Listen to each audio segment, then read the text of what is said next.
एक बात अपनी जिंदगी में उतार कर रखिएगा, कभी अगर जिंदगी में कहीं अटकलियों में पड़ रहे हो, कहीं तुम्हें ऐसा लग रहा है कि मैं बहुत अटकलियों से निकल रहा हूं, एक समस्या पूर्ण होती है, दूसरी समस्या पड़ जाती है, दूसरी समस्या पूर्ण होती है, तीसरी समस्या पड़ जाती है, तीसरी समस्या पूर्ण होती है, चौथी पड़ जाती है, तो एक काम जरूर करना कि बेलपत्री के वृक्ष के नीचे बेलपत्री की जड़ में लाल चंदन का पानी 1 लोटा प्रत्येक सोमवार को चढ़ाना प्रारंभ कर दीजिए। वे हंडे मिलते होते या बहुत बहुत चमत्कार होते होते अंधविश्वास में मत पड़ना। फिर निवेदन है, इधर उधर भ्रम में भ्रांतियों में मत जाना। अगर ऐसे गड़े हुए हंडे मिलते होते तो ये जितने भी यहाँ बैठे हैं ना, ये एक कथा नहीं सुनते और वो हंडे वाले के यहीं पड़े होते। और हम भी काय को कथा बाजते, वहीं नहीं बैठ जाते। और ये इतने सारे भाई लोग सेवा कर रहे हैं, चाहे पुलिस कर्मी हो, चाहे गवर्नमेंट वाले हो, चाहे नगर निगम वाले हो, चाहे कैमरे वाले हो, चाहे साउंड वाले हो, चाहे ये म्यूजिशियन हो, चाहे जितने भी यहाँ बैठे, काय को यहाँ टाइम बर्बाद करेंगे भैया हंडे वाले के पास बैठे रहेंगे कि वो थोड़ी देर में कुछ घुमाएगा और निकाल के दे देगा। शिव महापुराण में शंकर भगवान ने माता पार्वती से कहा है, गीता जी में भगवान कृष्ण ने अर्जुन से कहा है, विष्णु पुराण में भगवान विष्णु ने लक्ष्मी जी से कहा है, ब्रह्मवेत्ता पुराण में ब्रह्मा जी का संवाद करते हुए स्वयं वीणा देवी से कहा है। वो संवाद आप भी अपनी जिंदगी में उतारना।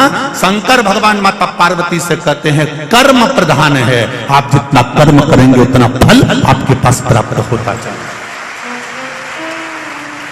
खूब मेहनत करो, दिल से करो, जो भी करना है ना दिल से करो। भोजन भी करो तो थोड़ा दिल से करो।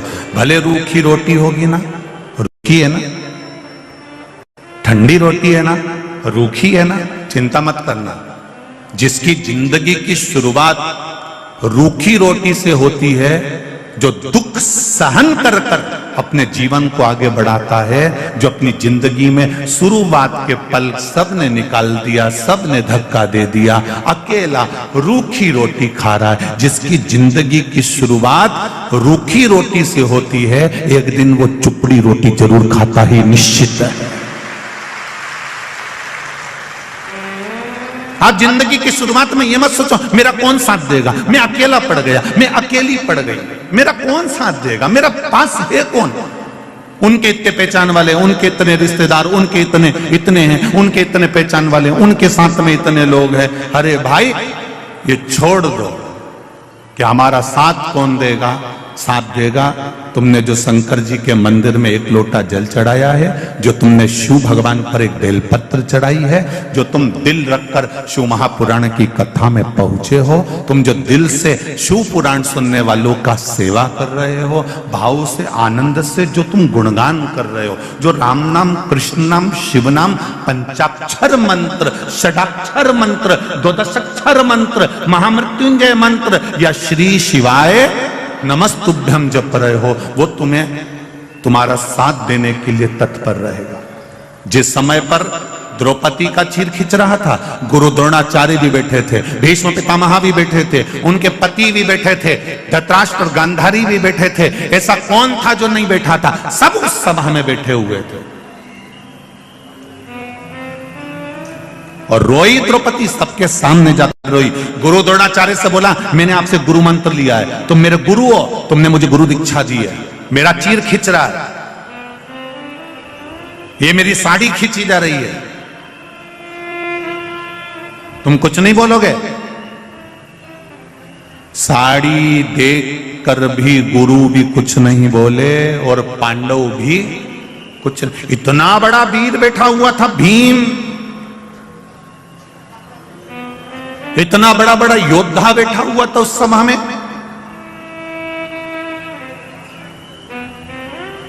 भीम जैसे योद्धा भी बैठे हैं, अर्जुन जैसा, धनुष चलाने वाला भी बैठा है, तीर चलाने वाला भी बैठा है। विद्वानों में विद्वान धर्मराज युधिष्ठिर तक बैठे हुए थे, नकुल सहदेव तक बैठे हुए थे। सब साड़ी देखते रहे पर कोई बचाने नहीं आया।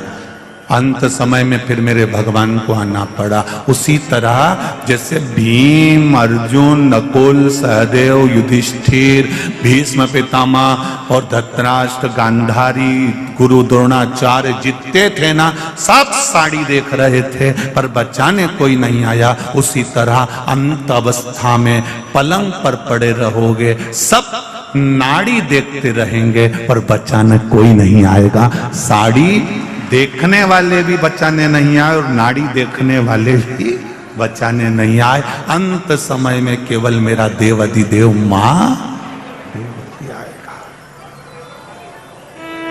अंत समय परमात्मा की ओर जाने में देरी मत करो। कितना विश्वास है आपका?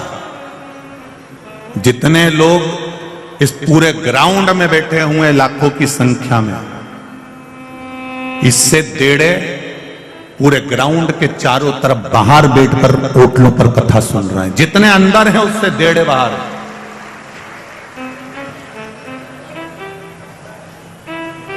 रोडों पर बैठे हैं, किनारे पर बैठे हैं, बाउंड्रियों पर बैठे हैं, गली और कूचे और छतों पर बैठे हैं। विश्वास देखिए आपका कितना होगा शंकर जी के प्रति। और बिल्कुल देरी मत करना, शिव के द्वार जाने में देरी नहीं होना चाहिए।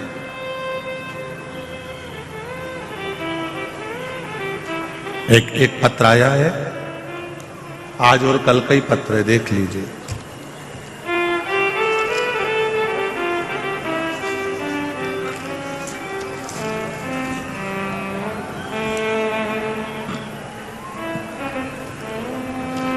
सरिता ओम प्रकाश जायसवाल, खजराना मंदिर के नजदीक इंदौर। मेरा मोबाइल नंबर ये लिखा हुआ है। कहीं बैठी हैं सरिता जी? ओम प्रकाश जायसवाल, सरिता ओम प्रकाश जायसवाल कहीं बैठी हो तो हाथ हिलाइएगा। दिख गई क्या? दोनों हाथ इस तरह से हिला दो, अगर कहीं बैठी हो तो दिख जाएंगे। हाँ दिख गए हो, दिख गए। ठीक है, श्री शिवाय नमस्ते। सरिता जी आपने लिखा है, बखान क्या करूं मैं बाबा, कल मैं कथा सुनने आई थी। कल मैं कथा सुनने आई थी और मैं जिस चीज का बरसों से इंतजार कर रही थी वो मेरे साथ में कल हुई। गुरुजी, मेरी बाबा की कृपा से 4 साल पहले जो इंटरव्यू दिया था उसका रिजल्ट कभी नहीं आना था, पर बाबा की कृपा से मेरी रेलवे की नौकरी का रिजल्ट कल कथा सुनने पर यहां से जाते समय आ गया। यह पत्र है सरिता जी, ओम प्रकाश जायसवाल, खजराना, इंदौर। मोबाइल नंबर भी आपने दिया है, आपको बहुत बहुत धन्यवाद। बैठिए दीदी। श्री शिवाय नमस्तुभ्यम। बाबा की कृपा, मेरी रेलवे की जॉब का ऑर्डर, नौकरी का ऑर्डर कल आ गया। गुरुजी, मैं कथा सुनकर जा रही थी और बाबा ने मेरा हाथ पकड़ दिया। ये शिव, ये शंकर।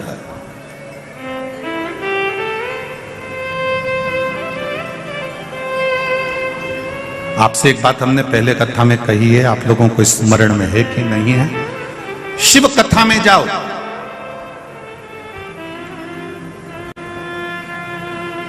तुम्हारे गले की चेन, मंगलसूत्र, अंगूठी, ब्रेसलेट, पर्स, मोबाइल सब घर पर रखकर आओ। यहां जब आओ तो केवल शिव जी पर विश्वास लेकर आओ, उसके सिवा कुछ मत लाओ।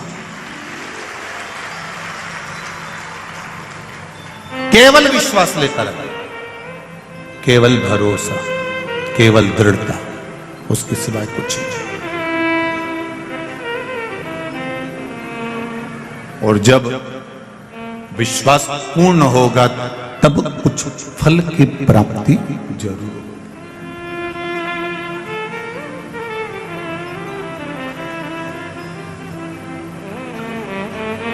कथा सुनने आते हो और कहते हो कि हम तो भगवान पर पूरा विश्वास लेकर आए हैं पूरा भरोसा लेकर आए हैं और कथा सुनने आए हैं। मुझे तो नहीं लगता कई लोगों को देखकर कि आप कथा सुनने आए हो। सवेरे 8 बजे से 7 बजे से 6 बजे से पंडाल में आकर बैठे हो, तो किसके लिए बैठे हो? कैमरे वाले के लिए?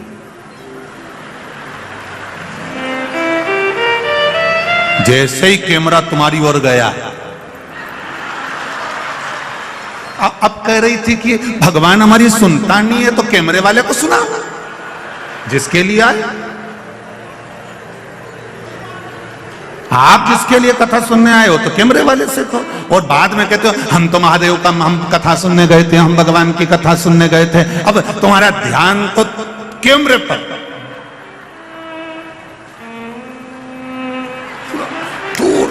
तुरंत बस उसने कैमरा उधर करा और तुम्हारा ध्यान गया और तुमने तुरंत मुझे तो ऐसा लगता है कि घर पे बोल के आती होगी कि मैं सफेद कलर की बोतल हिला दूं, समझ लेना मैं यहीं बैठी।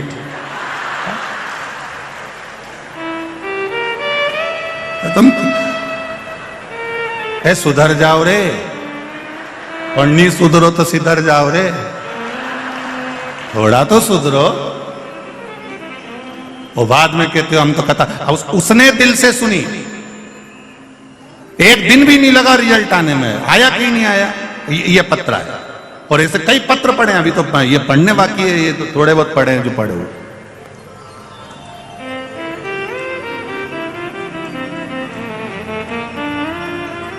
एक काय को टाइम बर्बाद करो रे, सुबह 9 बजे से घर से आ जाओ फालतू का, एक कैमरा वाला का चक्कर में आओ जबरदस्ती का। कौन के तुमको कि इनके देख के टाइम बर्बाद करो? कथा सुनना है तो दिल से सुनो। इशारा तुम्हारा नहीं होना चाहिए, इशारा मेरे महादेव का होना चाहिए, तो कथा का तो मतलब की कथा नहीं तो जरा से में कैमरा उन्नंग गया, तुरंत कहा मतलब कैसा। शंभो शरण पड़ी मांगू घड़ी घड़ी, दुख काटो दया करी दर्शन आपो। एक माता ने पत्र में लिखा है, मैंने जो कथा वहां हुई थी पटवारी जी वाली, उस कथा को सुना था। उसमें मैंने बाबा से मांगा था कि बाबा मेरी बेटी का शादी नहीं हो रहा है, हम बड़े तकलीफ में थे गुरुदेव, सारे को दिखाया, कहीं बेटी का संबंध नहीं जम पाया।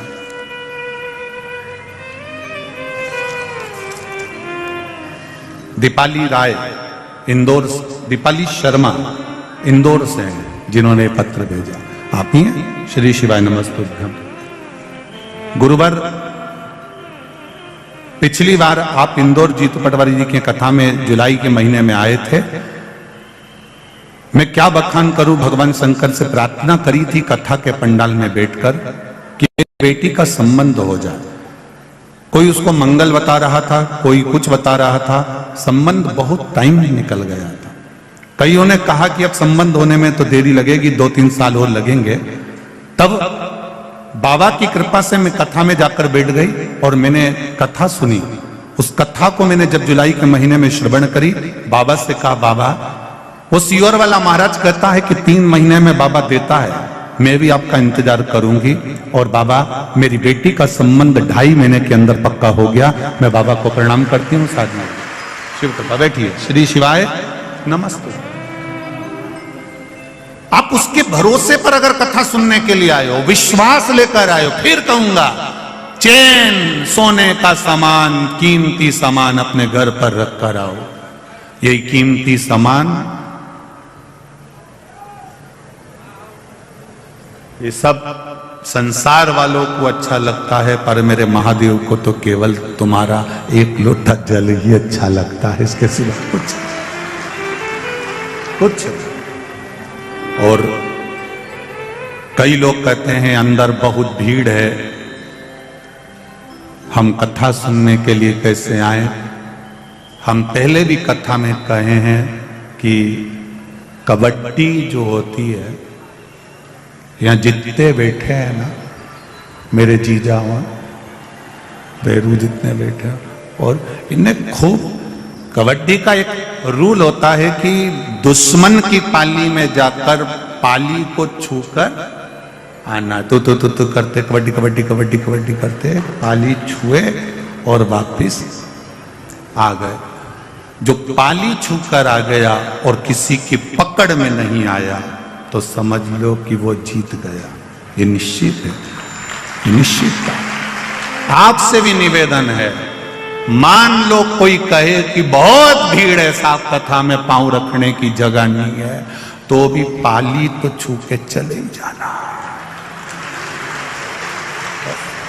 एक बार उसके दरवाजे तक आ गए, एक बार उसकी चौखट तक आ गए, शिव के शिवालय तक आ गए, उसके मंदिर तक पहुंच गए, उसकी चौखट तक पहुंच गए, उज्जैन महाकाल की नगरी तक पहुंच गए, फिर भले मंदिर गए ना गए, ओमकारेश्वर की धरा तक पहुंच गए, भले मंदिर गए चाहे ना गए, उसकी पाली तो छूकर आ गए, मतलब जीत गए निश्चित।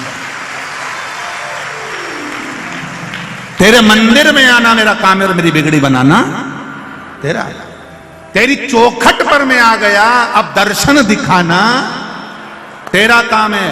कभी एयरपोर्ट जाना, फ्लाइट में बैठने के लिए जाओगे और अंदर जाकर एक बार तुमने तुम्हारी एंट्री कर ली, उसके बाद में तो एयरपोर्ट वाले तुमको ढूंढेंगे फ्लाइट में बिठाने के लिए कि दादा गया कहां, और तुम जाओ और बाथरूम में छुप के बैठ जाओ, मत मिलो, तो 25 बार अनाउंस करेगा, भैरू ओ भैरू, ने बार बार कहेगा कमला भाई किनांग है, ओके बुलाओ, ओके हवाई जहाज में बिठाना, तुम जाओ मत, तुम्हें जबरदस्ती पकड़ के हवाई जहाज में बिठाएगा, क्योंकि उसको मालूम पड़ गया तुम अंदर आ गए हो। अब तुम अंदर आ गए हो मतलब फ्लाइट तुम्हारे चक्कर में रुकेगी और तुमको बिठाकर ले जाएगी। इसीलिए तुमसे निवेदन, एक बार उसके दरवाजे तक पहुंच जाओ, फिर तो वो तुम्हें पकड़ कर ले ही जाएगा, ये निश्चित। तुम जाओ तो एक बार उसकी चौखट पर, तुम जाओ एक बार उसके दरवाजे तक, तुम जाओ एक बार उसके मंदिर तक, तुम जाओ एक बार महाकाल की नगरी तक, तुम जाओ ओंकारेश्वर तक, तुम जाओ उसकी चौखट तक, तुम जाओ उसकी शिव पुराण तक, वो तुम्हारे द्वार पर पहुंचेगा तुम्हारे दुख को मिटाने के लिए, भक्ति की अविरल भक्ति तुम्हें देने के लिए।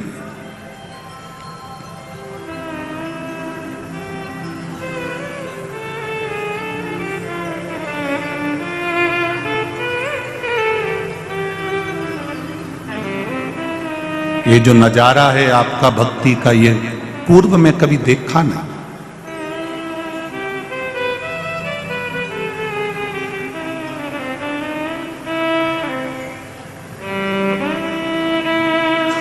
आज संपूर्ण मध्य प्रदेश के ज्योतिष आचार्यों का संघ हम जहां ठहरे हैं वहां मिलने पहुंचा था। सभी विद्वत ब्राह्मणों को नमन करता हूं, सभी ज्योतिष आचार्यों को। सारे ज्योतिष आचार्य, मध्य प्रदेश ज्योतिष आचार्य का संघ जब वहां पहुंचा, बुजुर्ग ब्राह्मण जनों का जो भाव था, उन्होंने एक शब्द बड़ा सुंदर कहा, गुरुदेव महाराज मिश्रा जी, हमारी पूरी जिंदगी निकल गई, कई मंदिर ऐसे थे जहां पर जाले लगे होते थे, पर आज उन मंदिरों में भी लोग लाइन लगाते हैं, ये शिव की कृपा है, ये शंकर की उदाहरण। ऐसा नहीं है कि पुराने समय में कथा नहीं होती थी, कथा बहुत होती थी। पहले कथाकार भी बहुत बड़े, कथाएं भी बहुत बड़ी, कथा भी खूब हुई, भीड़ भी खूब बड़ी। ऐसा नहीं कि भीड़ नहीं बड़ी, पहले कथाओं में भीड़ भी बहुत बड़ी, कथाएं भी बहुत बड़ी, कथाकार भी बहुत बड़े, आयोजन भी बड़े से बड़े हुए, पर एक काम पीछे रह गया था, लोग मंदिर तक नहीं जा पा रहे थे, वो शिव महापुराण ने उनको वहां तक पहुंचा दिया, मंदिर तक चलो। और यही करना कुछ नहीं है, तुम्हारे बेटे को तुमको एनर्जी देना है कि बेटा कर्म करो, पढ़ाई करो, आगे मंजिल तक वो पहुंचाएगा। इंटरव्यू देने तो जाओ, परीक्षा में तुम पढ़ाई करके तो जाओ, खेत में बीज तो बो, कुआं खोदो तो सही, जाओ थोड़ी मेहनत करो, फल जरूर मिलेगा। एक ताला और एक चाबी तुम्हारी ही है। ताला तुमने घर में लगा दिया, चाबी तुमने अपने पास में रख ली।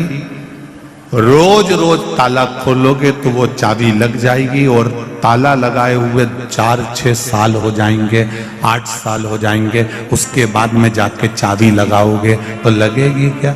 उसमें फिर आप कहोगे इसमें जंग लग गया है, उसमें जंग लग गया, हवा भी लगी, पानी भी लगा, उसमें मिट्टी भी लगी। तो चाबी वही है, ताला भी वही है, बस उसमें वो लग नहीं रही, खुल नहीं रही। फिर तुम जब समझदारी करोगे तो क्या करोगे? अंदर से कहीं से तेल लेकर आओगे और फिर वो तेल ऑयल उसमें ताले में डालोगे, फिर थोड़ा सा यूं यूं बजाओगे, बजाने के बाद भी नहीं खुले तो फिर चाबी को थोड़ा सा घिसोगे, फिर तुमने चाबी भी घिसी परंतु फिर भी नहीं लग रहा। तो किसी ने कहा एक काम करो रे, एक डब्बा में घासलेट को तेल भरी लो और घासलेट का तेल भर के ये ताले को में डुबई दो। जब ताला घासलेट में डूब जाएगा और डूबने के बाद फिर अपन इसके थोड़ा सा खटखटाएंगे, उसके बाद चाबी लगाएंगे तो लग जाएगी। फिर उन्हें यही किया ना, डब्बा में घासलेट लाई ने उन्हें ऊपर डुबो दिया और डुबोने के 15-20 मिनट बाद चाबी लगाई, ताला खुल गया। बस ये मन ताला है और भक्ति की चाबी है, इसको खूब लगाओ। इस मन में जब काम, लोभ, आसक्ति, वासना और तृष्णा जम जाती है तो ताला खुलता नहीं है। यह मन भगवान तक जाता नहीं है, खुल ही नहीं पाता। इसको बचपन में भी परमात्मा के पास ले जाओ, इसको जवानी में भी परमात्मा के पास ले जाओ, इसको अधेड़ी में भी परमात्मा के पास ले जाओ, इसको बुढ़ापे में भी भगवान के पास ले जाओ। कोई ये सोचे कि अभी कोई हमारी उम्र है, आराम से जाएंगे भगवान के पास।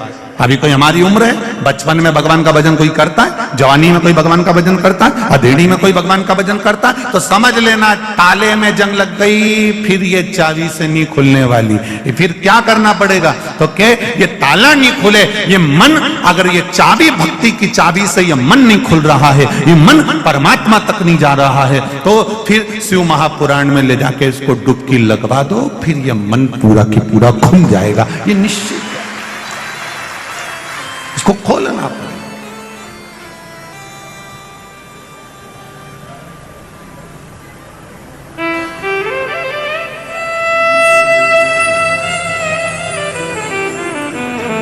मेरे भोले तेरा सहारा है, मेरी नैया का तू किनारा है। हमने तेरे भरोसे पर करा, तेरे विश्वास पर करा। हम भगवान के मंदिर जाते रहे, रोज ताला खोलने का प्रयास करते रहो, रोज चाबी लगाते रहो, खुलेगा। ये निश्चित है, एक दिन खुलेगा जरूर। पर विश्वास रखकर आप परमात्मा की भक्ति को धारण करें। मेरा आप सबसे निवेदन है, कथा में भीड़ बढ़ाने के लिए कभी मत जाना। और यहां भी आप लोगों से भी कहूंगा एक बात, भीड़ बढ़ाने मत आओ। या कोई तुमसे कहे कि एक बार चल तो सही, अपने ऊका भी कहना नहीं मानना। तुम तो तुम्हारा रोटी खाओ ना, चद्दर ओढ़ के सो जाओ, मत आओ। या वैसे ही जगह नहीं दादा, वही करो, भीड़ बढ़ाने मत आओ।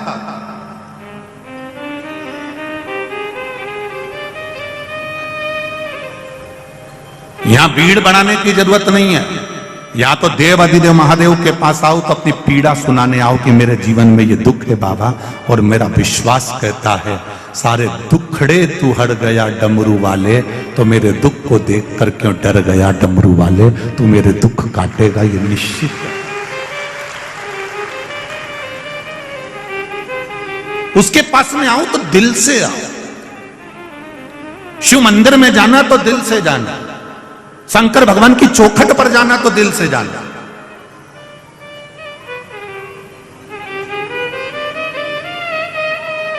जरा सा तुम फोन पे बात करो और तुम्हारा मन नहीं लगे तो तुम्हारी धर्मपत्नी पहचान जाती, जरा सी देर में।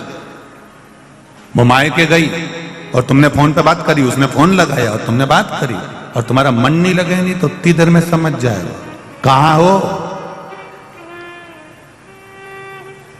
दिन भर फोन पे बात नहीं करते, कम से कम 5 मिनट तो अच्छे से कर लिया करो। कहां लगे हुए, तुम्हारा मन नहीं लग रहा मुझसे बात करने में? इतनी देर में तो बस वो समझ गई, मन ना लगा तो केवल फोन पर समझ जाते हैं। आप मंदिर गए, शिव कथा में गए, भगवान के भजन में गए, जबरदस्ती जाके बैठ कर मन नहीं लगे तो भगवान भी कह देगा काय को आ गई री कमला, काय आई है। कौन न कहो तेरे को कि यहां जा, कौन कह? मन लगे तो जाइए, दिल लगे तो जाइए।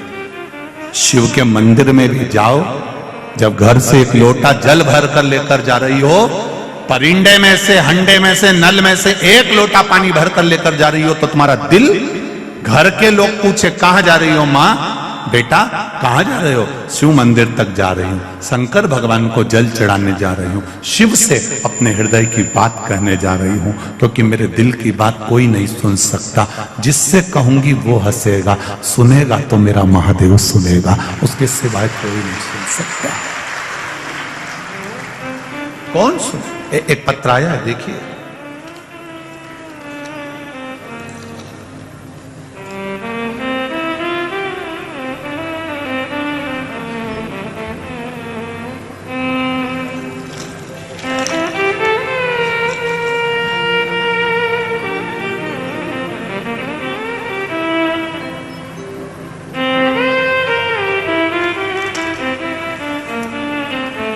मैं कैलाश ममताबाई सीखी, ग्राम भीकुपुरा, पूजापुरा, तहसील बागली, धारा जी के निवासी हूं। कहीं बैठी हो तो हाथ हिलाइएगा, कहीं बैठी हो तो दोनों हाथ, आप ही हैं? श्री शिवाय नमस्तुभ्यम, दोनों हाथ हिला दो। हर हर महादेव। गुरुजी शिव की महिमा का और आप क्या वर्णन करूं। मेरा लड़का 15 वर्ष का है जिसको लीवर में इन्फेक्शन हो गया था। उसको मैं एप्पल हॉस्पिटल इंदौर लाया, जहां डॉक्टरों ने जांच करने के बाद उसके बचने की कोई उम्मीद नहीं बताई। कह दिया आप इसको घर ले जाओ। फिर उसकी रिपोर्ट लेकर 2-3 बड़े अस्पताल में हम बताने गए। सभी डॉक्टरों ने मना कर दिया कि इसका लीवर काम करना बंद कर दिया, कुछ दिन बिल्कुल डैमेज हो चुका है, इसका लीवर बिल्कुल काम नहीं कर रहा, शून्य पर आ गया और ये अंतिम पड़ाव पर है, जाएगा। विशेष जुपिटर अस्पताल जो कि 3 इमली इंदौर में है, वहां पर भी गए और डॉक्टरों से बोला कि आप एडमिट तो करो, कम से कम मेरे बच्चे को देखो। तो भर्ती करने का मना कर दिया। भर्ती करने के फिर हमने जब बोला तब जाकर बाबा की कृपा से उनको भर्ती करने के जांचें शुरू हुई। डॉक्टर ने बोला इनका लीवर खत्म हो चुका है, जिसका कोई इलाज नहीं है, आप पैसे बर्बाद मत करो, आप इसे घर ले जाओ, इसे कोई भी डॉक्टर नहीं बचा सकता। फिर मेरी पत्नी रात 10 बजे डॉक्टर के पास गई और बोली आपने अपना काम किया है, बाबा से विनती करती हूं मैं, आप इसका थोड़ा तो इलाज करो, मेरे बच्चे को बचा लो, 15 साल का है। काम करने, डॉक्टर कहते हैं हमें अपना काम करने दो, आपको जो करना है करो, हम 2-1 दिन रखेंगे, बाकी इसको छोड़ देंगे। फिर मैं बाबा की कृपा से मेरी सहेली को मैंने फोन किया, फिर उसने मुझे सीहोर का रुद्राक्ष दिया। वो रुद्राक्ष हमने जल गलाया, शिव जी को जल चढ़ाना प्रारंभ करा। शंकर पर चढ़ा हुआ जल लेकर आई। डॉक्टर ने मना कर दिया था कुछ देने से, हमने आधी चम्मच से भी आधी चम्मच उसको डॉक्टर से हाथ जोड़कर उस जल को उस बच्चे को श्री शिवाय नमस्तुभ्यम का मंत्र बोलकर पिला दिया। आप पर्चा टीवी पर भी पढ़ सकते हैं।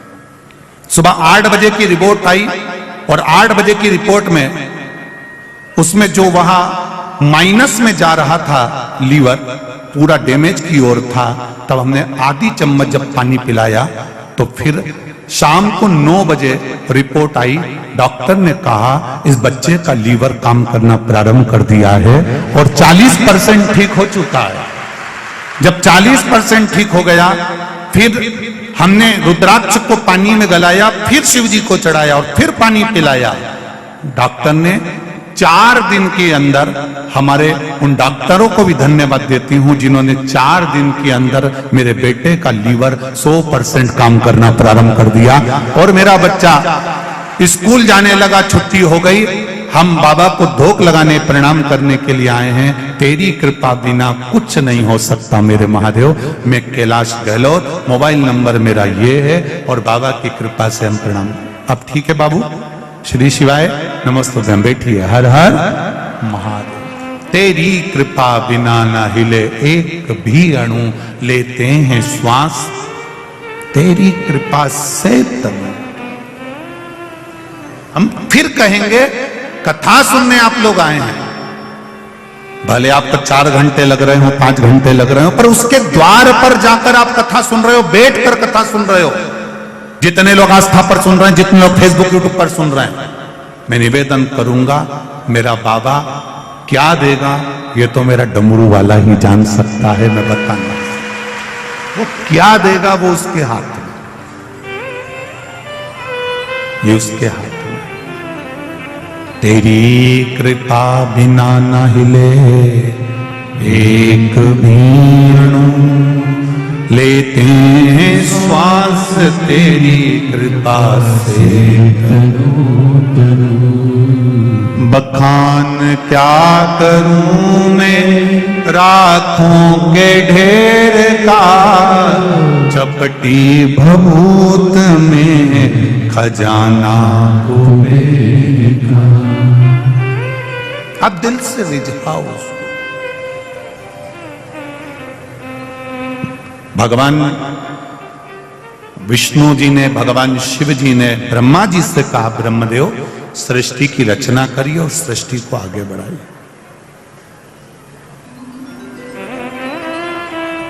हमारा जन्म जिस लिए हुआ है वो कर्म हमको पूरा करना है। अपने बच्चों को छोड़कर, अपने परिवार को छोड़कर, अपनी पत्नी या अपने पति को छोड़कर, अपने पुत्र पुत्री को छोड़कर, अपने कुटुंब और परिवार को छोड़कर हमें उनसे मुंह मोड़कर नहीं जाना। थोड़ा सा दुख आया और तुमने कह दिया मैं तो मर जाऊं तो अच्छा है, तो कौन मना कर रहा है? मरो नहीं, निपटो।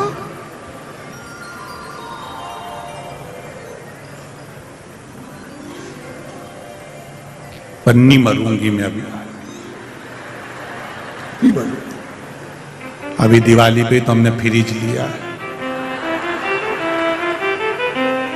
फ्रिज का पानी दूसरा पिए और मैं यूज मरीज जाऊं। नहीं मरो। मानव का शरीर मिला इतना जोरदार मिला है, 84 लाख भी योनि है ये मनुष्य का शरीर। 83,99,999 योनि काटने के बाद ये शरीर मिला। कितनी योनियां काटी रे, माता का जू बने और किसी ने निकाल के ना ऊंटा पे धर के निपटा ही दिया। फिर खटमल बने ने खटिया में घुस गए और किसी ने घासलेट का तेल डाली ने धूप में पटकी दिया, निपट गया। मछली बने तो निपटा दिया, मच्छर बने तो निपटा दिया। कितनी योनियां ली, पर उस योनि में हमने नहीं किया कि मच्छर बोला। कभी तुमने कभी मच्छर से बात करना, मच्छर बोले कि मैं सुसाइड करूंगा? मच्छर भी नहीं बोले भले मैं नाली के पास पड़ा रहूं, भले मैं पड़ा रहूं, पर नहीं करूंगा सुसाइड, चाहे कुछ भी हो जाए, नहीं मरूंगा। मक्खी नहीं मरना चाहे तो तुम्हें कौन ने अकल दे दी कि जरा सा कर्जा बढ़ गया, जरा सा दुख बढ़ गया, जरा सा टेंशन बढ़ गया, जरा सी परेशानी आ गई और तुम क्योंकि मर जाऊं तो अच्छा। जब मच्छर नहीं मारे ना खटमल नहीं मरे, तुम कहे तो मरो? नहीं मरो, जा। कर्जा ही हुआ है ना, देखा जाएगा। जिंदा रहेंगे तो चूकेगा, और अगर कर्जा लेके मर गए तो अगला जन्म भैंस का मिलेगा, और भैंस का जन्म मिलेगा तो जिसका कर्जा है उसी के घर में रहेंगे और वो सेठ जी दिन भर दूध निकाल निकाल के पिएगा। तो इससे अच्छा है कि मैं भैंस नहीं बनूंगी, मैं तो अगला जन्म मेरे को भैंस का नहीं चाहिए, तो मैं तो कर्जा चुका के मरूंगी। कोई तुमसे कहे कि कर्जा हो गया, इतना हो गया, चुकाना पड़ेगा, आएगा तब दूंगे, आएगा तब देंगे, मना नहीं है। हम बिल्कुल मना नहीं करें तुमसे कि हम नहीं देंगे, देंगे, पर आने दो जरा वो। तो इतनी, जब तुम्हारे पास 1 रुपया भी नहीं है तो इतनी खुश होकर तैयार वैयार होकर कथा में क्या हो जाती है? नो, सियोर वाला महाराज बोला है, भगवान की कथा में मुसद्दी लाल जैसे नहीं जाता। भगवान के पास जाना और भगवान के चरणों में जाना तो हमेशा खुश होकर जाना। हमने पहले भी कहा, तुम शिव जी को 1 लोटा पानी भी नहीं चढ़ा सकते, कोई बात नहीं, तुम उसके दरवाजे के सामने से भी निकलो ना तो उसको मुस्कुरा कर चले जाओ। शंकर भगवान भी टेंशन में रहेंगे, ये पगली हंसी क्यों थी, क्यों हंसी? और अगर तुमको ऐसा लगता है कि सियोर वाला महाराज गलत कह रहा है तो अभी तुम यहां से रास्ते से जाना, कहीं का दुकान वाला बैठा हो तो तुम मुस्कुरा के चली जा, आधा टेंशन में पड़ जाएगा। कौन थी, कौन, ये मुस्कुराई क्यों? और रोज 2-3 दिन उसको मुस्कुरा के चले जाओ, रात की रोटी चली जाएगी पापड़ा की, रात भर सोचेगा थी कौन। 82 साल की थी, धोला धोला बाल था, मुंडा में 6 दांत थे, और दुकान के सामने रोज आती और रोज हंस के जाती है। वो भी अपनी पत्नी से कहेगा, एक बुढ़िया बहुत परेशान करके रखी, मेरे को रात रात भर नींद नहीं आ रही। क्यों, क्या हुआ? बस वो दरवाजे के सामने आए, दुकान के सामने, और मुस्कुराए और चली जाए। तुम मुस्कुरा दो, नींद उसकी गई जाए। तुम एक बार शंकर जी के मंदिर चल जाओ, पानी भी नहीं है, लोटा भी नहीं है, जल भी नहीं है, बेलपत्र भी नहीं है, पर रोना नहीं, उसके मंदिर में जाकर मुस्कुरा कर जाना, नींद उसकी उड़ जाएगी कि मेरा है, ये मेरा है। इतना कर्जा है इसके माथे पर, इतनी तकलीफ में चल रहा है, इतना दुख है इसकी जिंदगी में, तो भी मेरे मंदिर में मुस्कुरा कर आता है। तो पार्वती जी भी शंकर जी से कह देगी, और मत सुनो, बेचारी रोज मुस्कुरा के आती है, इसलिए आती है कि तुम कुछ तो कह दो। शंकर जी ने भी कह दिया, आ जान दे मेरे मंदिर के सामने, आ जान दे जरा। और जो मंदिर के सामने मुस्कुरा कर गई, शिव जी ने भी कह दिया, जा अब ऐसी ही मुस्कुराती रहे जिंदगी भर आनंद।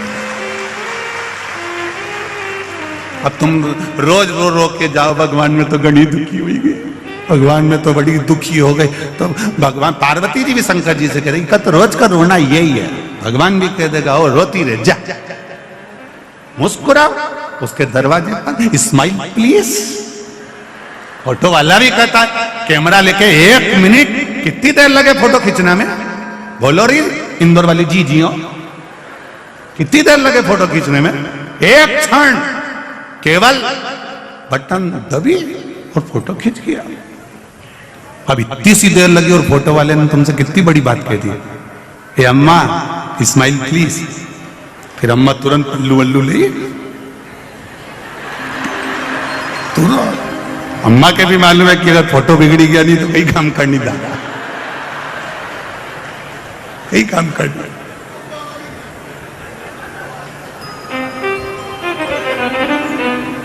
अभी कहीं हमने वो अखबार में पढ़ा था, किसी न्यूज में देखा था कि वो आधार कार्ड बन रहा था, वो वोटिंग कार्ड, हमने टीवी में और न्यूज में देखा था, तुमने भी पढ़ा होगा। उसमें लिखना था कि श्रीमान ये गुप्ता, उनने लिख दिया श्रीमान कुत्ता। सही है कि गलत है? उनने लिख दिया श्रीमान कुत्ता, अब पत्नी के हाथ में वो आ गया। उसने पढ़ा, आए जी, पति दौड़ के आए, क्या हुआ? तुम्हारा कार्ड आ गया है। क्या लिखा है?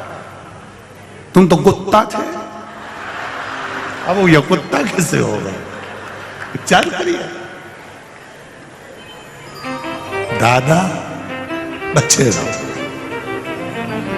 तुमने ये कैसे लिख दिया? उसके द्वार तक जाओ, दुनिया कहे कहने दो, फोटो वाला 1 सेकंड लगा था, 1 सेकंड में खटका दबा, फोटो खींच गया। और फोटो खींचा बस उसने बोला स्माइल प्लीज। उसने क्यों बोला?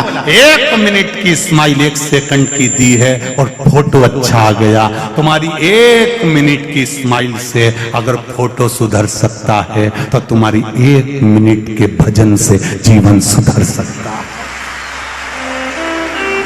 1 मिनट का भजन तुम्हारे जीवन को सुधार सकता है। करो भजन, भगवान की भक्ति। 1 मिनट का समय निकालो, भगवान के मंदिर जाओ। हम पहले भी कहे 24 घंटा परमात्मा ने दिया है, 24 घंटा भजन नहीं कर सकते तो कम से कम 12 घंटा करो। 12 घंटा नहीं कर सकते तो 6 घंटा करो। 6 घंटा नहीं करो तो 3 घंटा। 3 घंटा नहीं करो तो 2 घंटा भजन करो। 2 घंटा नहीं करो तो 1 घंटा करो। 1 घंटा भजन नहीं करो तो 15 मिनट। 15 मिनट नहीं करो तो 5 मिनट। 5 मिनट नहीं करो तो 1 मिनट करो। और 1 मिनट भी नहीं करो तो चुल्लू भर पानी में डूब मरो। जब 1 मिनट तुम परमात्मा का भजन नहीं करो तो क्या मतलब की? ऐसा जीवन किस काम का कि 1 मिनट भगवान के लिए नहीं निकाला? रोज अपने घर पर क्यों मैं मंदिर जाऊंगी, भगवान शंकर को जल चढ़ाऊंगी, शिव जी को पानी चढ़ाऊंगी, मेरे बीच में कोई नहीं बोलेगा, मैं शंकर जी का गुणगान करूंगी, शिव मंदिर की ओर जाऊंगी।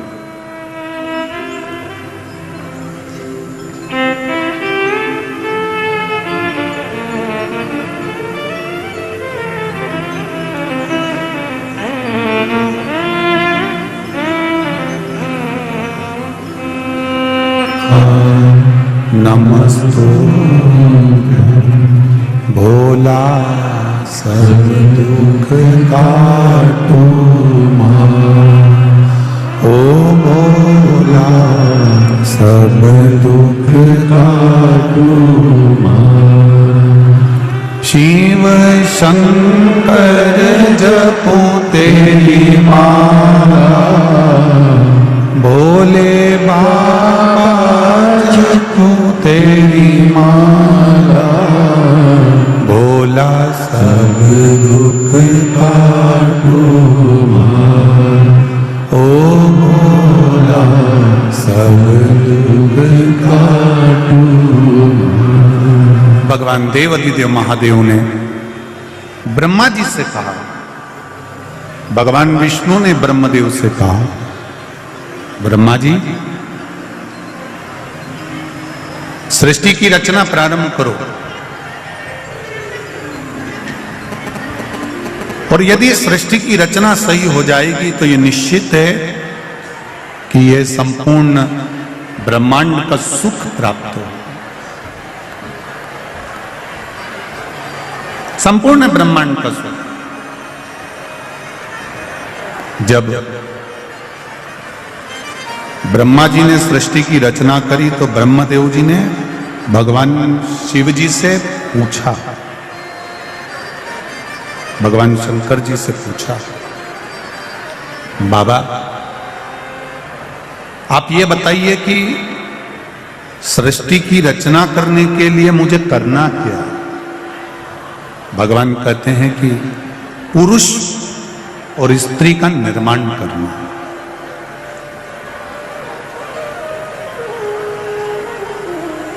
एक बात अपने जीवन में उतार कर रखी है, परिवार कुटुंब रिश्ते नातों से हमको मुंह मोड़कर नहीं जाना, हमको उनके बीच में रहना है, हमको उनके साथ रहना है और साथ में रहकर जो तकलीफें जीवन में आती है उसको सहकर आगे बढ़ते चले जाएं।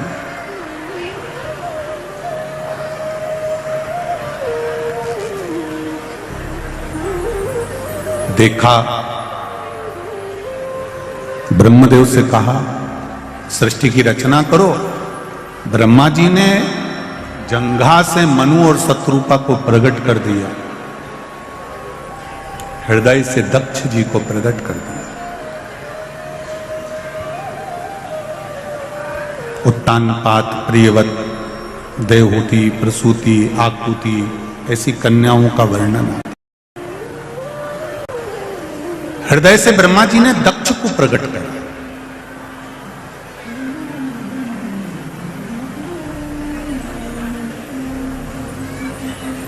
अब हृदय से जब दक्ष को प्रकट किया गया है, जब हृदय से दक्ष को प्रकट करा गया है तो दक्ष प्रजापति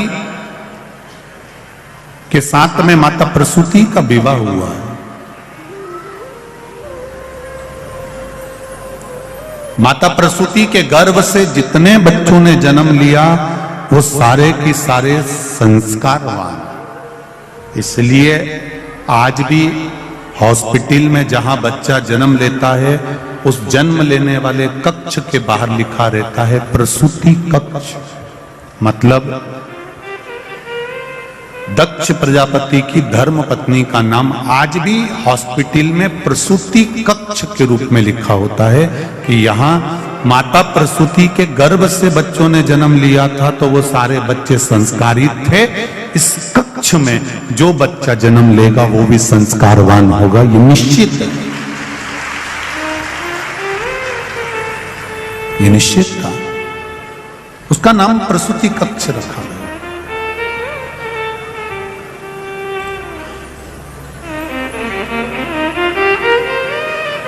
शिव महापुराण की कथा एक बहुत अच्छी बात कहती है, जरा ध्यान दीजिएगा।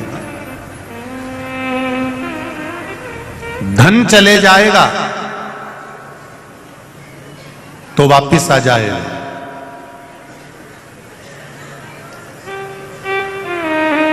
पर धर्म मत जाने देना।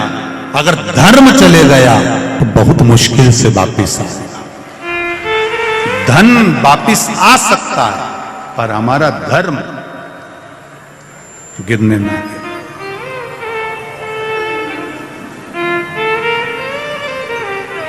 बहुत अच्छा लगा जब कोरोना महामारी का क्रम चल रहा था। आप लोग तो सब इंदौर के निवासी हो, आप लोगों को तो मालूम होगा। हम तो केवल कुछ थोड़ा बहुत अखबार अधिकाधिक से जो देख लेते हैं, मीडिया पर पढ़ लेते हैं, उसका स्मरण रहता है।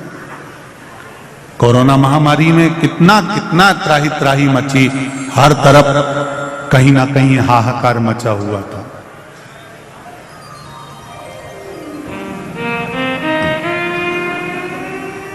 मैं आदरणीय संजय भैया शुक्ला जी को धन्यवाद देना चाहूंगा इस चीज के लिए कि उन्होंने कोरोना महामारी के समय पर ऑक्सीजन मशीन हो, चाहे दवाइयां हो, चाहे हॉस्पिटल हो, उस समय पर इनका सहयोग बड़ा पड़ा। और सत्यता है, ये एक धर्म की जो ध्वजा है ये सम्मुख होना चाहिए।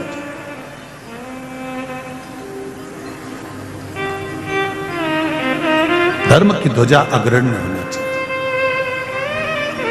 और उसका जो सुख है वो सुख कहीं नहीं मिल सकता।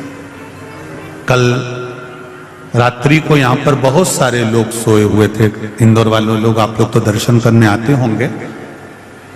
रात्रि के समय पर यहाँ पर जो लोग सोते करते हैं, बाहर से आए हुए जो अतिथि लोग हैं वो भजन करते हैं, कीर्तन करते हैं रात भर।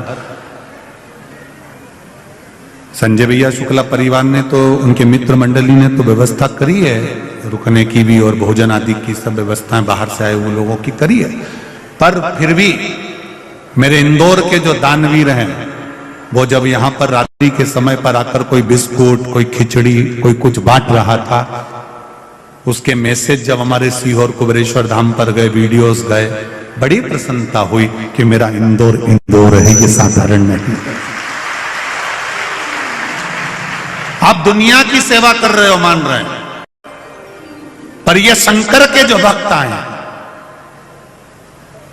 ये कोई साधारण नहीं है। इसी कथा के पंडाल में एक आईएएस ऑफिसर भी बैठी हुई है जो महाराष्ट्र से आई है, केवल कथा सुनने के लिए आई है और इसी पंडाल में सोती है और कथा सुनकर 7 दिन की चली जाएगी। कई ऐसे हैं बेटा बेटियां जो बहुत, ऐसा नहीं है कि कई कई लड़के बेटियां बेटे अगर सोचे कि हम जीन्स पहने, हम टी शर्ट पहने, हम आज के फैशन के हैं, हम आज के फैशन के हैं, हमें कोई मतलब नहीं भगवान की भक्ति से, हमें कोई मतलब नहीं भगवान के भजन से। मैं उनसे कहना चाहूंगा, जिंदगी में आप पहनावा कैसा भी पहनो, कैसा भी भोजन करो, पर निवेदन है अपने सनातन धर्म को लेकर आगे बढ़ो तो जिंदगी सार्थक हो।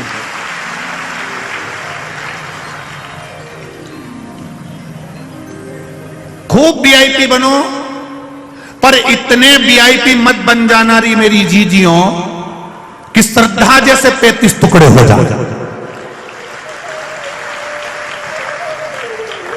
इतने वीआईपी मत बन जाना, खूब वीआईपी बनो, राशि ठाट रखो, एक मोबाइल की जगह 4 लटका के चलो। कौन मना कर रहा है तुमको? 2 हेडफोन की जगह 2-4 और घुसीड़ लो, कोई दिक्कत नहीं, कोई मना नहीं करेगा, कोई नहीं मना करेगा। पर निवेदन,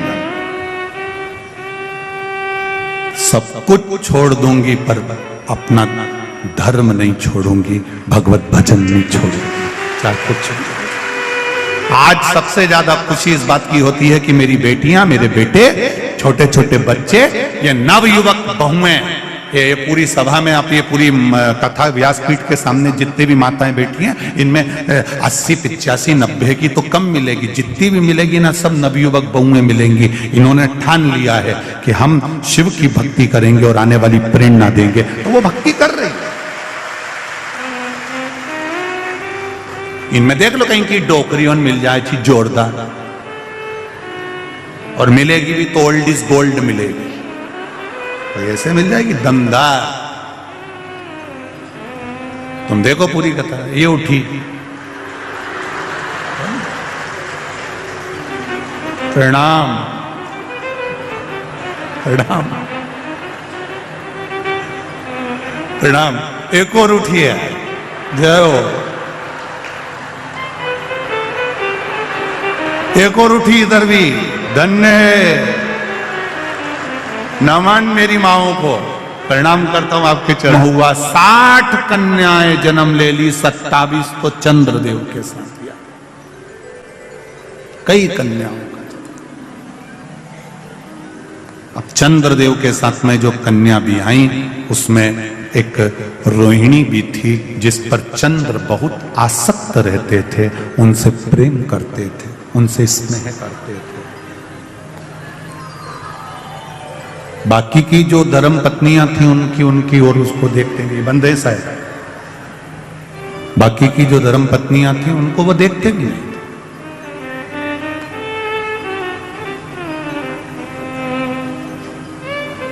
उनको देखना बंद कर दिया, केवल रोहिणी की ओर उनकी आसक्ति ज्यादा थी। सारी की सारी कन्याएं रोती बिलखती अपने पिता के पास में गई। पिताजी, मन में संशय है, बाप जब तक जीवित है तब तक बेटियों को भी अपने पिता का अभिमान होना चाहिए, होना चाहिए। मेरा पिता है, अभी मेरा बाबुल है, मेरा बाप है, मेरा पिता है। बस तुम्हारा पिता तुमको पढ़ने से मना नहीं करता, बड़े बड़े शहर में भेजने से मना नहीं करता, तुम्हारे कपड़ों के लिए मना नहीं करता।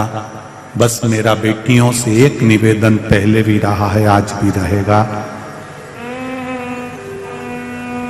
नरक से बेटा कभी अपने मां बाप को नहीं बचा सकता, केवल एक है बेटी जो अपने माता पिता को नरकों से बचा लेती है, केवल एक।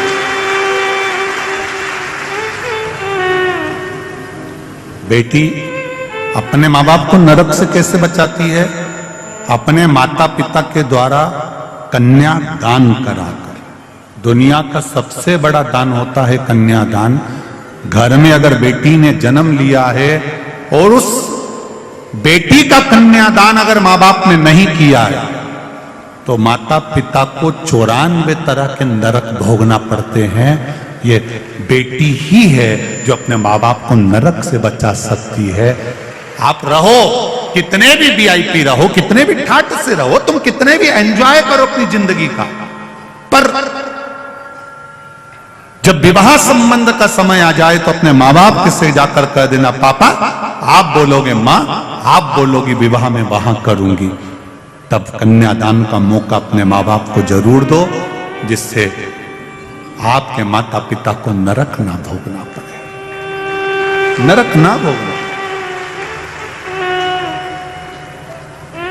बेटी को अगर जीवन में दुख होता है ना, बेटा मां को प्रिय होता है, बेटी बाप को प्रिय होती है।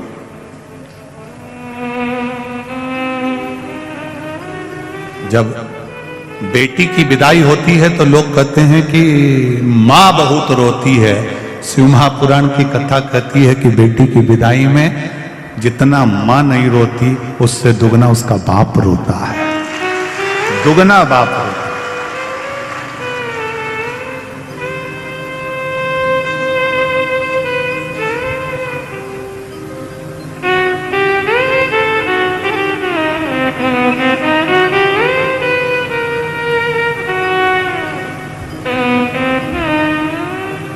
पिता पुत्र को पूरी वसीयत दे देता है,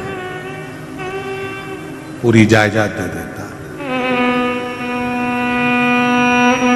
पिता बेटी को केवल एक कन्यादान देता है, और वो कन्यादान का जो फल होता है, हजारों अश्वमेध यज्ञ और हजारों सर्वतोमुखी यज्ञ कर लीजिए, और एक कन्यादान जिसको जन्म दिया है बेटी को, उसका कन्यादान कर लीजिए। वो मौका है, चूके ना, उसको छोड़े ना। सारी की सारी कन्याएं चंद्रदेव की बात लेकर अपने पिता दक्ष प्रजापति के पास में आ गई, और दक्ष प्रजापति के पास में आकर बोली, दक्ष प्रजापति के पास में आकर कहती हैं, पिताजी हमको थोड़ा सा दुख है। क्या दुख आ गया बेटी? बाप के रहते अगर बेटी को दुख भोगना पड़े तो वो बाप किस काम का?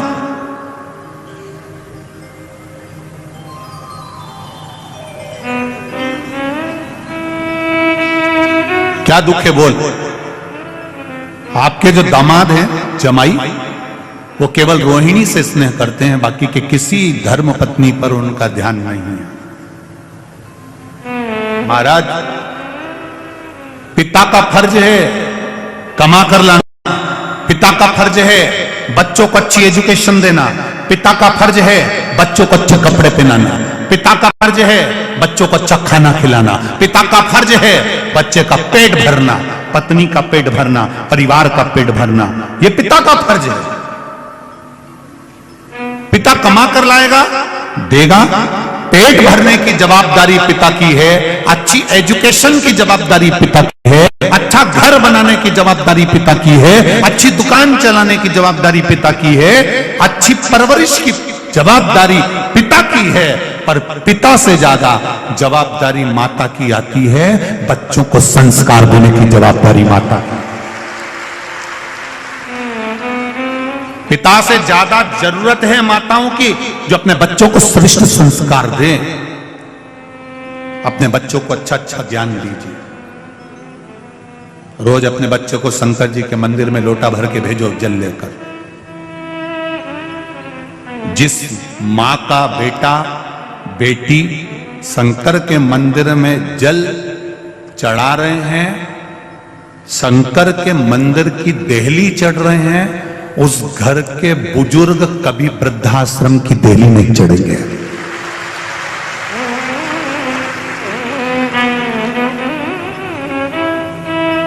जिस घर के नवयुवक बेटा बेटियां, जिस घर के बच्चे शंकर के मंदिर की देहली चढ़ रहे हैं, शिव मंदिर में जा रहे हैं, एक लोटा जल चढ़ा रहे हैं, सफाई कर रहे हैं, शंकर के मंदिर में बेलपत्री चढ़ा रहे, दिया लगा रहे हैं, उस घर का बूढ़ा आदमी कभी वृद्धाश्रम नहीं जाएगा। क्योंकि वो शंकर के मंदिर में रहकर जब सेवा करना सीख जाएंगे, शिव मंदिर में जाना सीख जाएंगे, अपने धर्म की ओर अग्रण्य हो जाएंगे, तो ये मेरा विश्वास कहता है कि वो कभी वृद्धाश्रम में अपने माँ बाप को नहीं भेजेगा, कभी नहीं भेजेगा, पढ़कर बढ़कर भी नहीं भेज सकता। लगाओ अंदाजा, तुम्हारे इंदौर में वृद्धाश्रम है? जाकर घूम के आना। भोपाल में भी है, सीहोर में भी है, सारे शहरों में वृद्धाश्रम है, एक बार घूम कर आना। किसी सब्जी बेचने वाले के माँ बाप उस वृद्धाश्रम में नहीं मिलेंगे, किसी ठेला चलाने वाले के माँ बाप वृद्धाश्रम में नहीं मिलेंगे, किसी जूता बनाने वाले के माँ बाप वृद्धाश्रम में नहीं मिलेंगे। वृद्धाश्रम में अगर बूढ़े मिलेंगे तो किसी अच्छे अच्छे पढ़े लिखी औलादों के माँ बाप वृद्धाश्रम में मिलेंगे। गवारों के नहीं, जो पढ़े नहीं है, लिखे नहीं है, कुछ नहीं है उनके पास में, ठेला चलाते हैं तो भी कह देते हैं भूखा मर जाऊंगा पर अपने माँ बाप की सेवा करूंगा। कुछ नहीं है तो भी माँ बाप की सेवा में लगे हुए हैं। और आज के पढ़े लिखे जो कभी मंदिर नहीं गए, कभी देवालय नहीं गए, पूरी जिंदगी हम अप टू डेट बन के रहेंगे, अपने माँ बाप को वृद्धाश्रम में छोड़ दिए तो तुम्हारी औलाद तुम्हें छोड़ेगी रे भेरू, छोड़ेगी।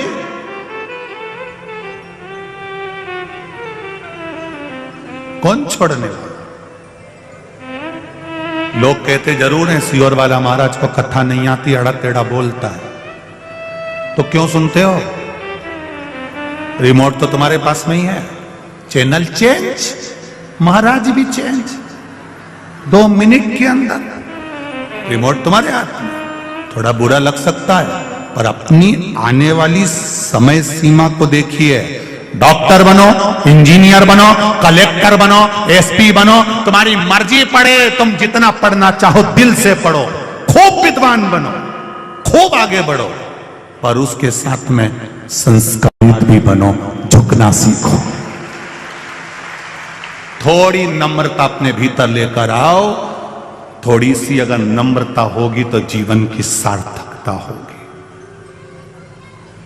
कुर्सी, पद, प्रतिष्ठा ये कब बदल जाती है, कब कौन कहां पहुंच जाता है, कब किसका कहां ट्रांसफर हो जाता है, पता ही नहीं पड़ता। जितने दिन रहो दिल से खुश रहकर अपनी मस्ती में, भगवान की भक्ति में और आनंदमय सनातन धर्म की सेवा में लगे रहो। जितने दिन जीवन किसका देखा, कौन का भरोसा है?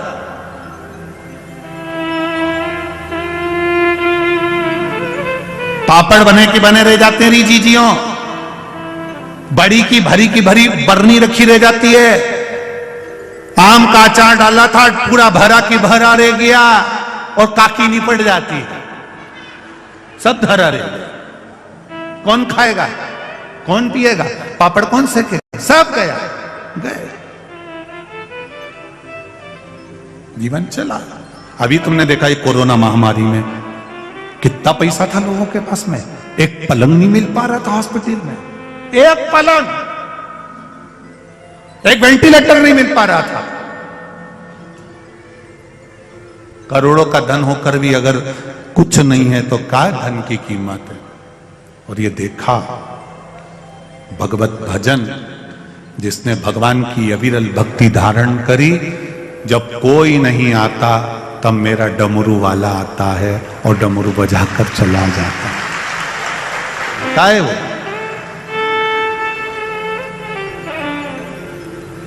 दक्ष प्रजापति ने अपनी बेटियों को समझाया, तुम चिंता मत करो, तुम क्यों रोती हो,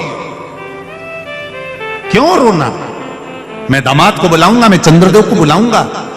12 ज्योतिर्लिंग में प्रथम ज्योतिर्लिंग है सोमनाथ। सोमनाथ का मंदिर बाद में, पहले चंद्रकुंड। पहले सोमनाथ कौन कौन गया हुआ?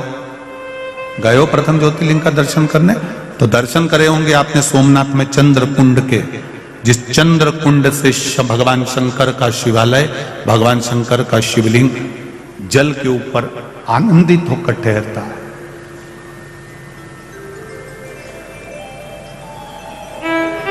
भगवान द्वारिकाधीश को क्या पड़ी थी मेरे द्वारका नाथ को, मेरे भगवान कृष्ण को क्या पड़ी थी? जरा विचार करिए कि द्वारिका छोड़कर सोमनाथ की पावन धरा पर भालुका क्षेत्र में आकर फिर पीपल के पेड़ के नीचे लेटे और उनके चरणों में वहां पर बाण लगा।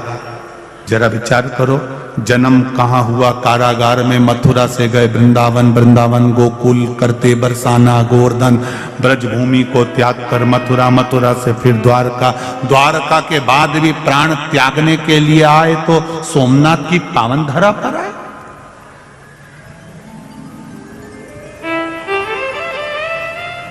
भालका क्षेत्र में, सुंदर क्षेत्र के, जरा विचार करिए। जब भगवान कृष्ण को प्राण त्यागना है, अपने प्राण छोड़ना है, और भगवान कृष्ण आज मौन होकर बैठे हुए, भगवान कृष्ण आज मौन है। पूछा गर्गाचार्य बाबा ने आकर, कन्हैया क्या बात है मेरे वसुदेव, मेरे कृष्ण, आज आप मौन दिख रहे हो, हुआ क्या आपको?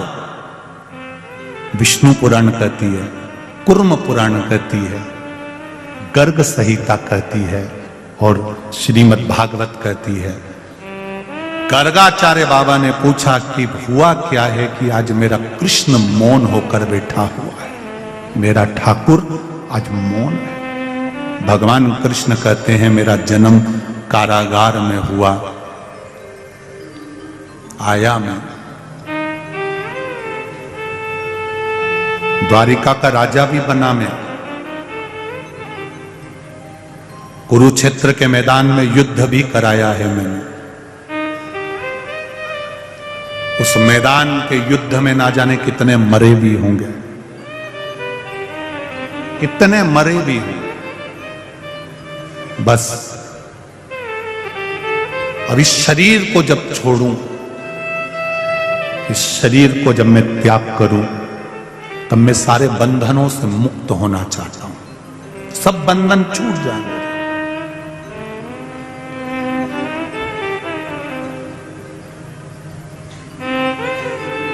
गर्गाचार्य बाबा ने पूछा कि बंधन कहां छूटते हैं, आपको मालूम है? भगवान कृष्ण से पूछा जा रहा है कि बंधन कहां छूटते हैं, आपको मालूम है? भगवान कृष्ण कहते हैं हां, मुझे मेरे पिता नंद बाबा ने यह बताया था कि शिव के द्वार पर जब हम एक कदम चलकर जाते हैं तो जिंदगी के ना जाने कितने पाप और कितने बंधन कट जाते हैं। ना जाने कितने पाप और कितने बंधन केवल शंकर के द्वार जाने से कट जाते हैं। अभी आपको कथा के शुरू में कहा था कि कबड्डी खेलने वाला पानी छूकर आता है। दुनिया के लोग कहें बहुत भीड़ पड़ रही है, ग्राउंड में जगह नहीं है, तो भी निवेदन है आधे घंटे की सुनने आना। रोड पर खड़े होके तो सुनोगे, द्वार तक तो पहुंचोगे, दरवाजे तक तो पहुंचोगे, उसकी चौखट तक तो पहुंचोगे, बस उसका सानिध्य एक पल का, एक घड़ी का, एक क्षण का मिल जाए, फिर वो जाने मेरे बंधनों से टूट जाता है, सारे पाप समाप्त हो जाते हैं। कहां? शिव के द्वार पर पहुंचने से, शंकर की कथा तक पहुंचने से, शिवालय तक पहुंचने से, भगवान की देवालय तक पहुंचने से बंधन मुक्त हो गया। और होता है संसार के जितने लोग मरने के बाद शमशान जाते हैं, वहां पर बंधन छूटते हैं कि नहीं छूटते, इनसे पूछ लो। ये जितने लोग जाते हैं आग लगाने के लिए मुर्दे में, उनसे पूछना। पहले चतुर लोग पूरे बंधन काट दो, धागा काट दिया, ये काट दिया, वो काट दिया, कपड़े वपड़े सब फाड़ फुड़ा दिए, बेकार सब उतार के चंदन का बूरा लगा दिया, घी चुपड़ दिया, सब कुछ आंखों पे कपूर रख दिया, ने निपटा ही दिया, ने जला दिया, आग लगा दिया, सब बंधन से मुक्त। अब बेटा रोते रोते कह रहा है शमशान में पिताजी जल गए, ताऊ, काका, दादा, परदादा, आग लगा दी तुमने, अब यहां कौन रहेगा? मेरा दादा अकेला रहेगा। तब परिवार के लोग कहते हैं ऐसा मत बोलो, अब ये बंधनों से मुक्त हो गया है। बच्चे ने पूछा बंधन से मुक्त कब होता है व्यक्ति? तो कहा जब वो शिव की शरण में जाता है। शंकर भगवान शमशान में रहते हैं, जो उनके पास गया वो बंधनों से मुक्त हो गया, फिर कोई बंधन, कोई बंधन।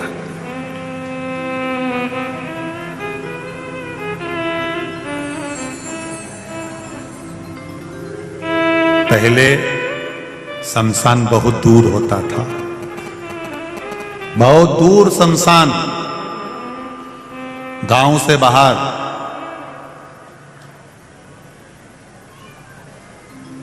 अब बड़े बड़े शहरों में तो गांव से बाहर कहां जाएंगे, तो गांव के अंदर ही। अब धीरे धीरे लोग बस्ती बस्ती चली गई, बसते चले गए, पास में ही शमशान हो गया, बिल्कुल नजदीक।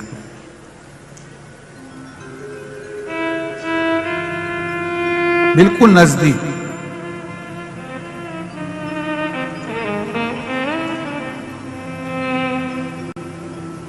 पहले लोग शमशान से डरते थे,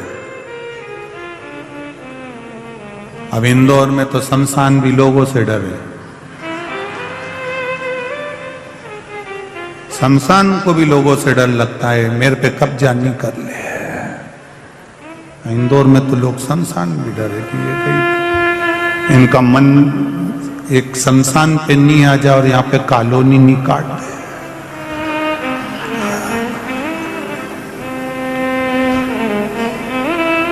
फिर कह दे तो फिर कहीं का के नहीं साहब ये तो शमशान था और केस लड़ने में जिंदगी निकल जाए।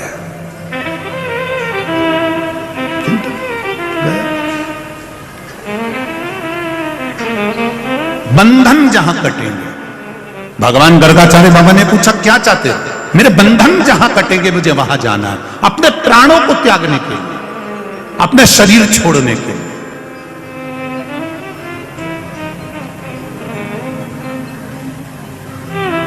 कहां जाना चाहते हो? शंकर का द्वार। द्वारका से बहुत दूर नहीं, नजदीक है भालका क्षेत्र। आप लोग गए होंगे, जो लोग सोमनाथ जी गए होंगे वो जानते हैं। थोड़ा सा गूंज कम करिए। जो सोमनाथ जी गए होंगे उनके स्मरण में होगा, जहां भगवान कृष्ण के चरण में बाण लगा है पीपल के वृक्ष के नीचे, वहां पर आप लोग भी दर्शन करने गए होंगे। कौन कौन गए? हाथ उठाइए। हाँ गए गए गए, चलो ठीक है, दल दल बहुत सारा हो, वहां गए हो। तो तुमने कभी विचार करा कि भगवान तो द्वारका में रहते थे, ये द्वारका छोड़कर यहां क्यों आए? यहां पीपल के वृक्ष के नीचे टेका लगा के बैठे हाथ का, और चरण पर चरण और बाण लग गया। कभी विचार किया तुमने कि अपन दर्शन तो करे? पर ये समझ में नहीं आया कि वो द्वारका और द्वारका से इतनी दूर आके इन्होंने यहां सोमनाथ के पास में अपने प्राणों को त्यागा। कारण क्या था?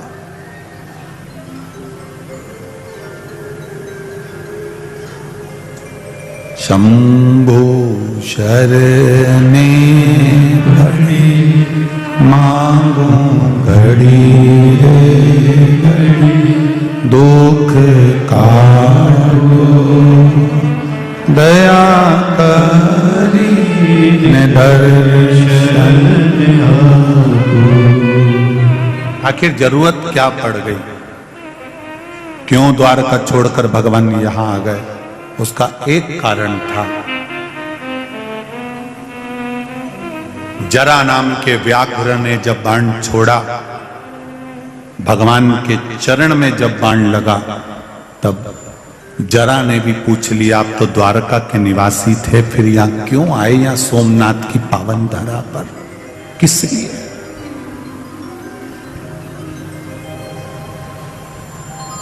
भगवान कृष्ण ने कहा, जरा तू रो क्यों रहा है? जरा नाम का व्याघ्र कहता है कि रोना इस बात का आ रहा है कि मैंने आपके चरणों में बाण लगा दिया, आपको कष्ट कितना हो रहा होगा। भगवान कहते हैं त्रेता का बंधन आज सोमनाथ की पावन धरा पर आकर द्वापर में टूट गया। मैंने, भगवान कह रहे हैं, राम अवतार में मैंने तुझको छुपकर बाण मारा था बाली, आज तूने छुपकर मुझे बाण मार दिया। ये सोमनाथ की धरा है, बंधन टूट गया। एक बात अपने जीवन में उतार कर रखिए, जितने लोग आस्था चैनल पर कथा सुन रहे हैं, जितने फेसबुक यूट्यूब पर सुन रहे हैं, और जितने लोग इंदौर की या पावन धरा पर मां अहिल्या की गोद में बैठकर कथा सुन रहे हैं, उनसे निवेदन करना चाहूंगा, आप जब जैसे प्रत्येक मनुष्य प्रतिदिन पाप करता है, झूठ भी रोज बोलेगा, कपट भी रोज करेगा, बेईमानी भी रोज करेगा, प्रपंच भी रोज करेगा। हम कितना भी मना कर दे, सीहोर वाला महाराज कितना ही बोल दे कि तुम झूठ मत बोले, तो तुम नहीं मानो कहीं तुम रेंदो रे दादा। अभी 2 मिनट में फोन उठाओगे, कोई पूछ ले कहां है, दुकान पे बैठा, वो बैठे यहीं, कहीं का गाड़ी चलाते चलाते फोन लगा दे, कहां हूं, बस पलासी तक पहुंच गया, कहीं नहीं पहुंचा, राजवाड़ा भी पड़ा। इतना झूठ, पल पल झूठ। अब इतना झूठ बोलो और तुम सोचो कि शिव पुराण की कथा सुनवाने में तो तरीज जाऊंगा, ये झूठा हो।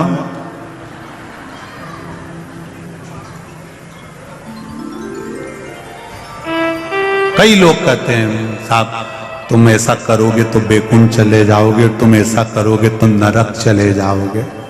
हावरे दादा, आज का जमाना का लोग तुरंत कह देते हैं क्यों बैकुंठ की नंगे, घूम के आ जाऊंगे एक बार, और नरक किधर है वो भी घूमी आऊं। शिव महापुराण में ये नहीं लिखा कि तुम शंकर भगवान को जल चढ़ाओगे तो तुम बैकुंठ चले जाओगे। सुनना जरा अच्छे से, और कहीं का महाराज के तो उसके चरण भी पकड़ लेना, कहीं नहीं।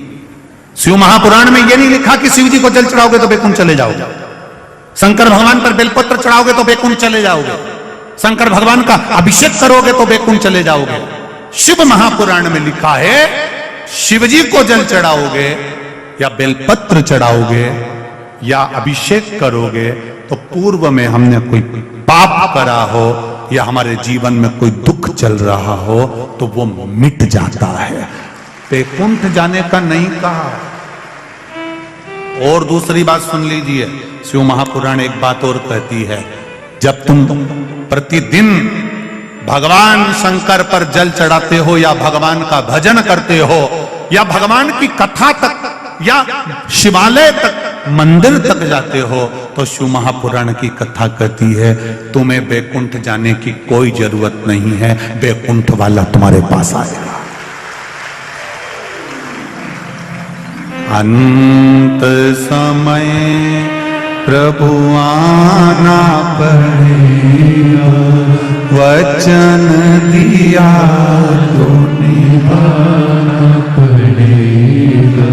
आए ना आए प्रभु कुटुंब कबीरा, अंत समय प्रभु आना पड़ेगा, वचन दिया तो निभाना पड़ेगा। आप बैकुंठ जाएंगे कि नहीं जाएंगे ये हमको नहीं मालूम, और हम जानते भी नहीं है, क्योंकि हम बैकुंठ गए भी नहीं जी, और जो गए वो आए नहीं जी। तो हम ये कभी नहीं कहेंगे आपसे कि आप बैकुंठ, हाँ इतना जरूर कहेंगे तुम शंकर की भक्ति करो, तुम शिव का भजन करो, तुम शिव का अभिषेक करो, तुम शिव भक्ति में लग जाओ, ये निश्चित है, निश्चित। वो डमरू वाला, वो बैकुंठ वाला, वो इंद्रलोक वाला तुम्हें ढूंढते ढूंढते तुम्हारे पास पहुंचेगा।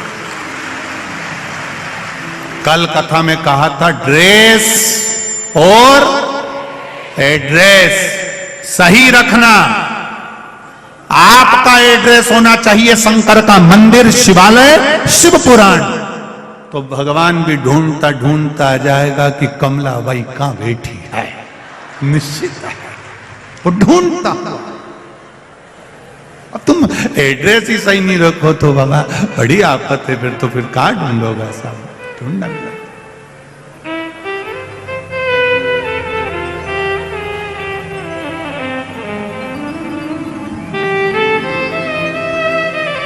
जैसे इंदौर के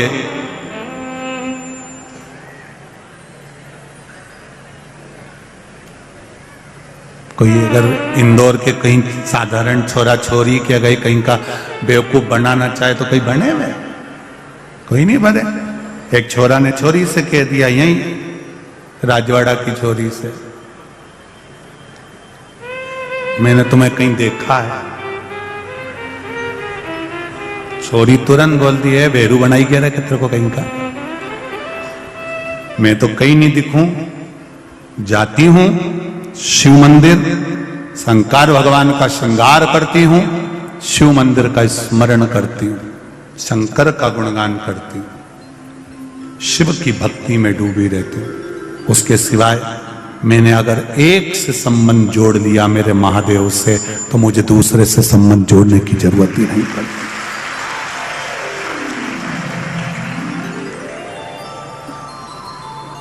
बहुत ध्यान देना, छोरी छोरा,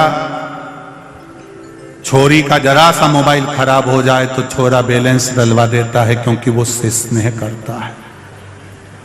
कपड़े दिला दे, सामान दिला दे, मोबाइल गिर गया तो मोबाइल दिला दे। जरा सोचो, एक संसार के व्यक्ति से प्रेम करा तो उसने तुम्हारा मोबाइल का बैलेंस डलवा दिया, तुम्हें गाड़ी पे घुमा दिया, वो भी दूसरे की, कहीं से सुधरने आई थी। जरा सा प्रेम हुआ, उसने बैलेंस डलवा दिया, तुम्हारा खर्चा उठा रहा है, कितने साल उठाएगा? एक जरा सा थोड़ा सा संसार वालों से प्रेम करा, उसने तुम्हारा खर्चा उठाया। एक बार मेरे महाकाल से प्रेम कर कर देखना, वो पूरे परिवार का उठाएगा। अकाल मृत्यु वो मरे जो काम करे, चंडाल का काल उसका क्या बिगाड़े जो भक्त हो महाकाल का। एक बार उससे प्रेम कर कर देखिए, उससे स्नेह लड़ा कर देखिए, उससे नेम लड़ा कर देखिए, उससे मिलो तो। अभी तुम मिले नहीं हो अच्छे से उससे, अभी तो तुम कैमरा वाला से मिले थे बस। अभी एक आध बार जरा अच्छे से उससे मिल जाओ। हम मिल गए हो, परंतु इतनी बार कैमरा वाले ने दिखाया, एक नहीं उठाया। बस कहीं नहीं, अपने को ऐसे ही सुधरना है। थोड़ा सियोर वाला महाराज गड़बड़ बोलेगा, बोल दे बड़े, अपने कोई दिक्कत नहीं है, अपन घर जाके चाय बना कर पी लेंगे। और ज्यादा सियोर वाला महाराज पे गुस्सा आए तो उक्कल में अदरक डाल के उसके कूट लेना, कोई दिक्कत नहीं, उसमें कई टेंशन वेंशन नहीं है। और यही सोचना, और बोल महाराज, कहीं नहीं, जोरदार अदरक को कूट लो तुम, कई दिक्कत नहीं अपने, परंतु अपन सुधरेंगे तो सुधरेंगे, ये निश्चित है। अब थोड़ा गुस्सा अगर आए ना तो अदरक ज्यादा डाल लो चाय में कूट कूट के। और सास पूछे आज बहुत तेज आवाज आ रही है, बस कथा सुनने गई थी, वो महाराज ने कह दिया, हाथ हिलाया, गुस्सा तो कुछ भी हो, और महाराज को तो कूट नहीं सकती, तो इसलिए अदरक कूट लेती, तो तुम कूट लो, उसमें कोई दिक्कत वाली बात नहीं है, तुम टेंशन, पर सुधरेंगे अपन। बोलो री जी जियो।